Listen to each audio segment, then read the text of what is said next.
کس طرح کا ماحول تھا گھر میں؟ صوم و صلات کی پابندی یا بالکل ماڈرن ماحول تھا؟ دعوت اسلامی کے بعد تبدیلی آئی؟ دعوت اسلامی کے بعد واضح تبدیلی آئی. میری والدہ جو تھیں وہ ہمیشہ سے ایک بہت زیادہ انکلائنڈ تھیں دینی ماحول کی طرف, اور ماشاءاللہ جو ہمارا اسکول آف تھاٹ ہے اسی طرف بزرگان دین سے ان کی عقیدت تھی. نبی پاک صلی اللہ علیہ وسلم سے بہت زیادہ جیسا تعظیم کا ہوتا ہے ایک ان کا رجحان تھا. آپ نے شروع سے یہ چیز دیکھی ہوگی, یہ والدہ کو ایک عاشقہ رسول, والدہ کو الحمدللہ کیا. اور باقی جو گھر کا ماحول تھا اس میں پڑھائی لکھائی بہت زیادہ تھی, اسٹڈی کا انوائرمنٹ تھا کہ پڑھنا ہے. اس چیز کا بڑا پریشر رہا ہے ہمیشہ سے کہ پڑھنا ہے, جو ہے نا اسٹڈی, یہ بہت امپورٹنٹ ہے. ہاں اسٹڈی کرنا ہے اور اچھے ادارے میں جانا ہے, اور ساتھ کوئی ایکسٹرا کریکولر ایکٹیویٹی رکھنی ہے جو کہ ڈیولپ, یعنی اوور آل پرسنالٹی ڈیولپمنٹ کے ایلیمنٹس میرے ارلیئر ماحول میں تھے کہ اسپورٹس بھی کرنی ہے تو ساتھ اور بھی ڈبیٹنگ بھی کرنی ہے, اچھے ادارے کے لیے کوشش کرنی ہے. ڈھیروں ٹیوشنز لگی ہوئی تھی. مجھے یاد ہے پڑھاتے تھے, پڑھتا تھا. یہ پڑھنے والی ایج ہے, بالکل ارلی ایج ہے. 3 ٹیچرز آتے تھے. مجھے یاد ہے اس وقت میں ہمیں انگریزی الگ سے پڑھانے کے لیے ایک ٹیچر آتے تھے, جبکہ یہ سوچ بھی نہیں تھی کہ بچپن میں لینگویج کا کوئی ٹیچر ہوگا. اس وقت تو اتنا وہ بالکل کریز نہیں تھا. آج کل ایک بن گیا ہے, آج کل بن گیا. تو وہ بھی پڑھا. پھر اچھے جو دنیاوی طور پہ اچھے تعلیمی ادارے تھے لاہور میں, ہر جگہ پہ ٹاپ کرتا چلا گیا میں. کالج میں ٹاپ کیا, یونیورسٹی میں ٹاپ کیا.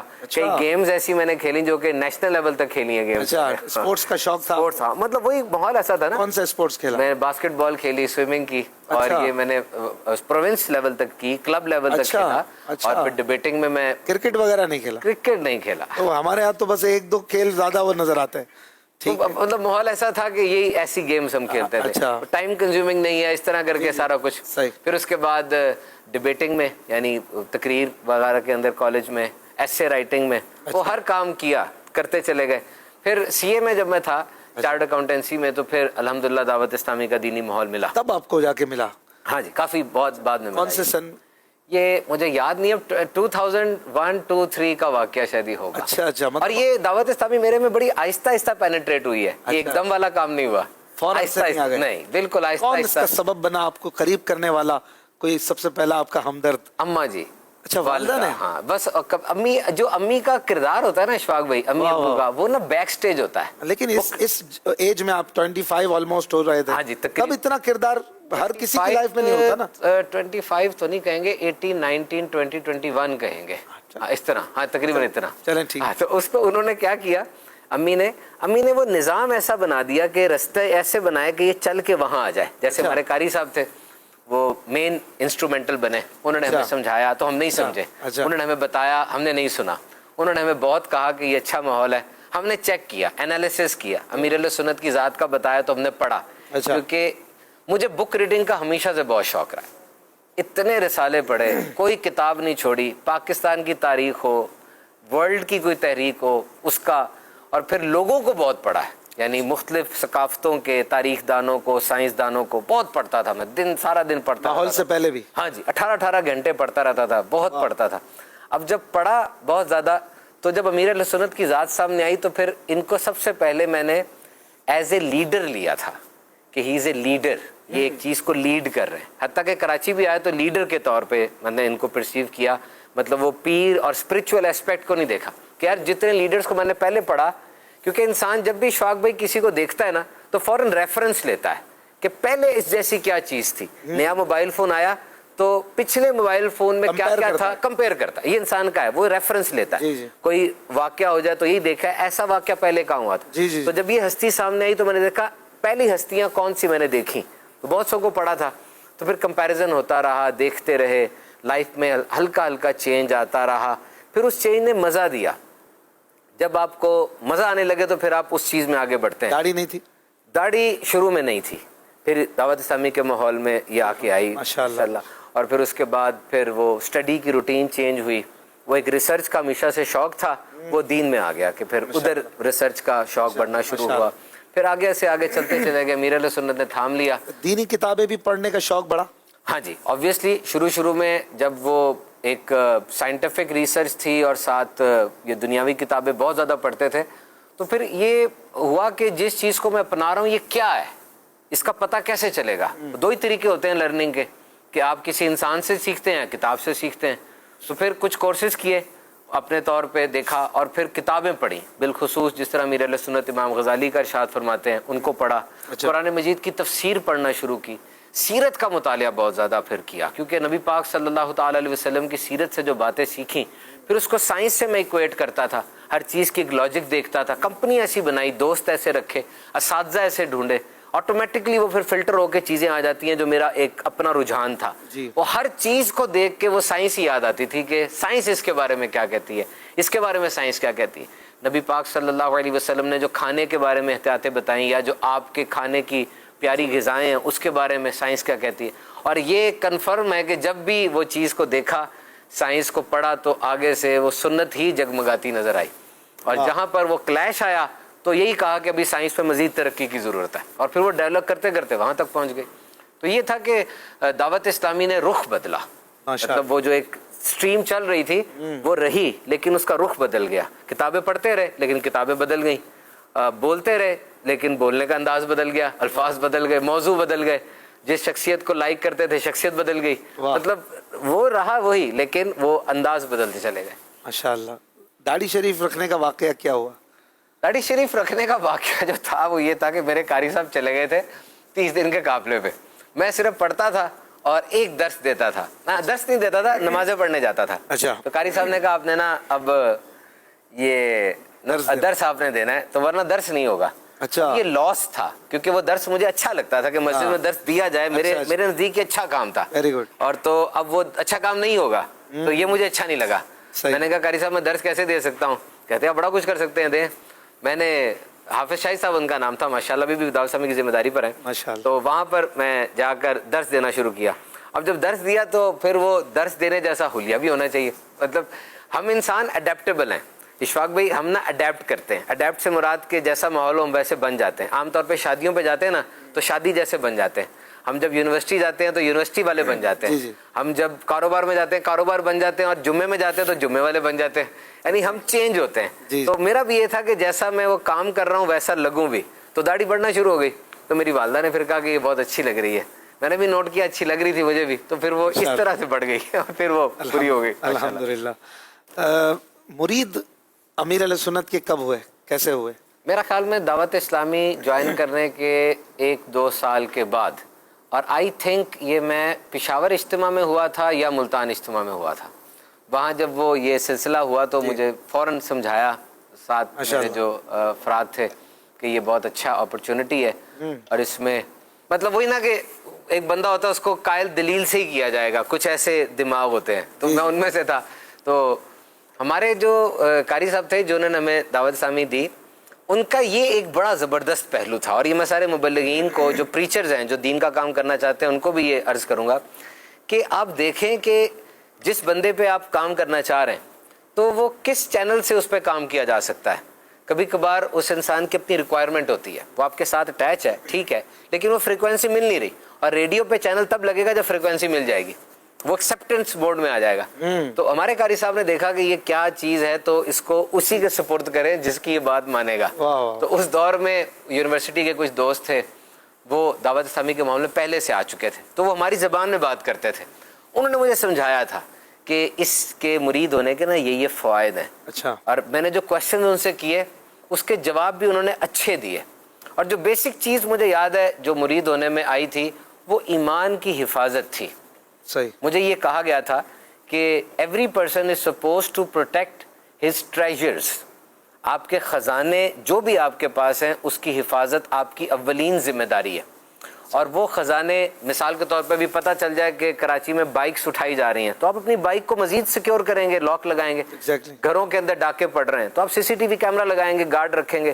تو جو بھی خزانہ آپ کا ہے وہ آپ نے بچانا ہے، اور یہ آپ کی اولین ذمہ داری ہے بطور مرد۔ تو جو کچھ بھی آپ کی چیز ہے، آپ کا گھڑی، آپ کا ویلٹ ہے، آپ کا پرس ہے، آپ کی گاڑی، آپ نے بچانا، آپ کی فیملی ہے، آپ کی جاب ہے، آپ نے بچانا ہے۔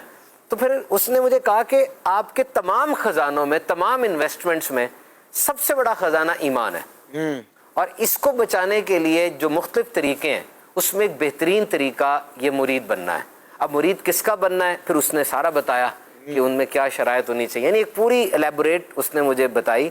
پھر اس کے بعد جا کے مجھے یاد ہے پشاور اجتماع تھا یا ملتان اجتماع تھا, اس میں پھر میں مرید ہوا تھا امیر اہل سنت کا. کئی لوگوں کو ویسے یہ اسپریچل کنیکٹیوٹی سمجھ نہیں آتی, آپ کیا کہتے ہیں روحانی تعلق کے بارے میں؟ ایک سادہ اور عام ذہن کو کیسے یہ بات سمجھائی جائے کہ اسپریچل کنیکٹیوٹی بھی کوئی چیز ہے اصل میں جیسے آپ نے محسوس کی اور آپ ماشاءاللہ اب اس کا فائدہ بھی اٹھا رہے ہیں؟ اصل میں مینٹورشپ بڑی ضروری ہے, ہر کام کے لیے مینٹورشپ ضروری ہے, استاد ہونا ہر جگہ پہ ضروری ہے, یہ ایک اہم ترین بات ہے. دیکھیں اشفاق بھائی, اگر یہ کمرہ ہے اور اس کمرے کے اندر میں سب سے سمارٹ ہوں, یعنی میں سب سے ذہین ہوں, لوگ مجھ سے رجوع کرتے ہیں اپنے مسائل کے لیے اور میں ہی سمجھاتا ہوں, تو وہ کمرہ میرے لیے نہیں ہے. سب کے لیے تو ہے, سب کو تو فائدہ ہو رہا ہے, مجھے تو فائدہ نہیں نہ ہو رہا, میں تو وہیں پر ہوں, لوگوں کو مجھ سے فائدہ ہو رہا ہے. میں اس کمرے میں جاؤں جہاں مجھ سے بھی اوپر کوئی لوگ ہیں تاکہ میں ان سے سیکھوں. اب اس کمرے میں بھی جب سب سے بڑا ہو جاؤں گا تو میں وہاں جاؤں جہاں مجھ سے بھی اوپر کچھ لوگ ہیں. تو آپ کی ترقی تب ہوتی ہے جب آپ کا ہر کام میں کوئی مینٹور ہوتا ہے, آپ کا کوئی استاد ہوتا ہے. اور یہ چیز پروو ہے, آپ نے نوٹ کیا ہوگا مختلف قسم کی چیزیں ہیں, مختلف قسم کے کھیل بالخصوص ایسے ہیں جس میں وہ لوگ اپنا کوچ رکھتے ہیں, حالانکہ اس بندے سے بڑھ کر اس فیلڈ میں کوئی نہیں ہوگا, وہ دنیا کے اندر نمبر 1 کہا جا رہا ہوگا اس کو, لیکن اس کا کوچ ضرور ہوگا. کیوں ضرور ہوگا؟ اور وہ خود پیسے دیتا ہے اس کو. کیوں؟ صرف ایک لفظ کے لیے, اور وہ کیا ہے؟ ٹریننگ. یہ لفظ بڑا ضروری ہے.